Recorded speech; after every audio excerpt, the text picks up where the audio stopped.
The St. Mary's Sacred Heart Church in Kolkata sits permanently closed to the public.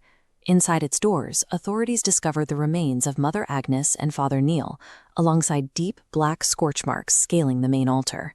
The forensic reports detailed a physical impossibility.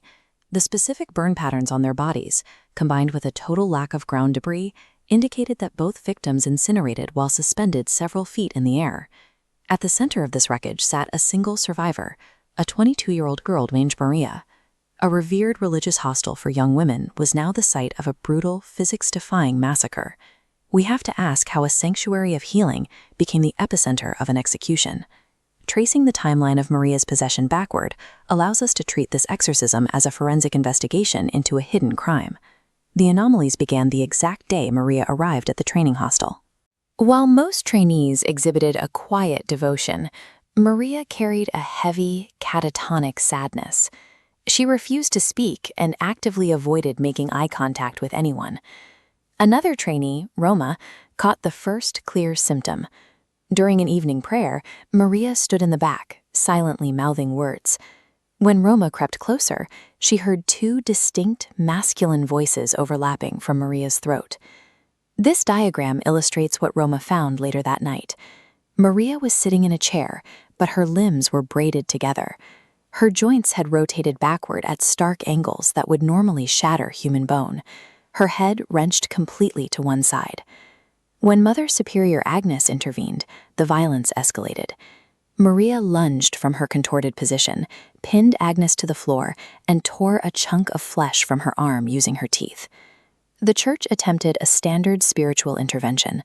A local priest splashed Maria with holy water. Instead of calming her, the water caused severe blistering on contact, burning her skin like battery acid. Once the episode passed, Maria consumed massive amounts of food like a starved animal and began babbling in multiple languages she had never learned. The targeted nature of these symptoms, the specific violence against Mother Agnes, and the polyglot accusations, suggests an entity serving as an accuser rather than a simple invader. The church brought in Father Edmund, a specialist, to perform a definitive high-level exorcism to cleanse Maria once and for all. He bound her to a chair and surrounded her with candles. The moment he began the rites, the environment reacted. All the surrounding candles extinguished simultaneously. The stone floor physically split open, forming a jagged crack directly between Maria and the priest's cross. Maria's eyes turned entirely black as she began screaming Father Neil's name, interspersing her cries with the sounds of a wailing infant. The entity used the ritual as a platform to force a confession into the light. These specific outbursts allow us to draw a clear timeline of the betrayal. Maria had never wanted to become a nun.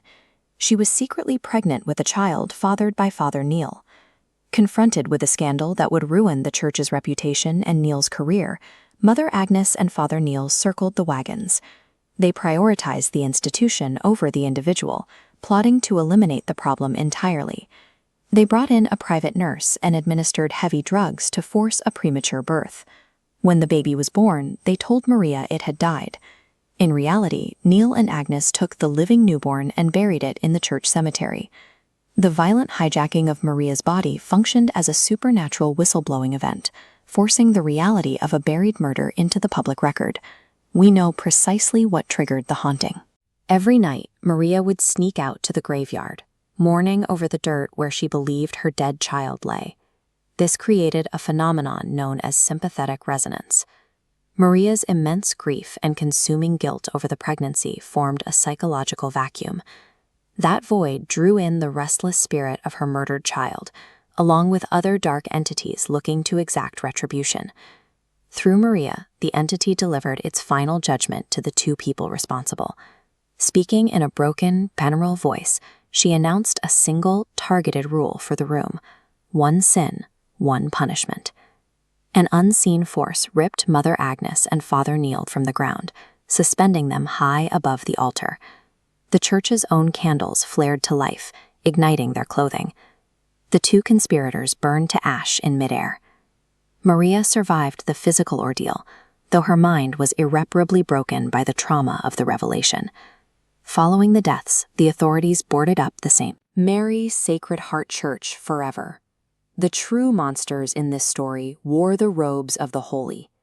It proves that no religious authority can permanently bury the truth, because eventually human sins will construct their own supernatural reckoning.